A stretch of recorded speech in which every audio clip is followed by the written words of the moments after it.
For your final step, you're going to be taking your patterns that are in the metal and you're going to draw them into the background of your black poster board. And when you get that all drawn, you're going to take that off. You're going to have to do some contrasting. You're going to have to do some blending. You're going to have to do more than one color for some of your areas.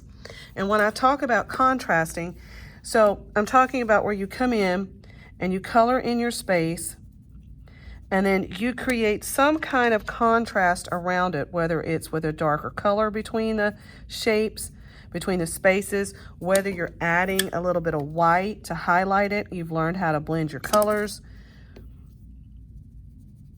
And you have to do that or it's not going to show up when you're working. So let's say that I wanted to do two different colors. Then I could take the darker blue and put that as my contrast, and it kind of pops that color up, and then it'll help me keep it different. I could make them all the same and then use the same color as I go. There is absolutely no black with your work, none whatsoever. You can, you may want to highlight some of your edges. Yellow is not going to be very good.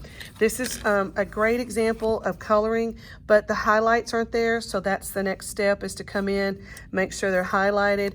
And then here's another example where this area, as you can see, still needs a little popping up. I'm not sure if it's as bright in the video as it is in person, but the contrast is there now between the spaces, and that's what you have to do in order to make them show up. And again, there is no black at all. You have to color the entire surface, and you have to remember, you know how to do blending. You can use any colors you want. You can make any kind of color scheme that you want, and you are coloring smoothly and evenly to fill in your spaces.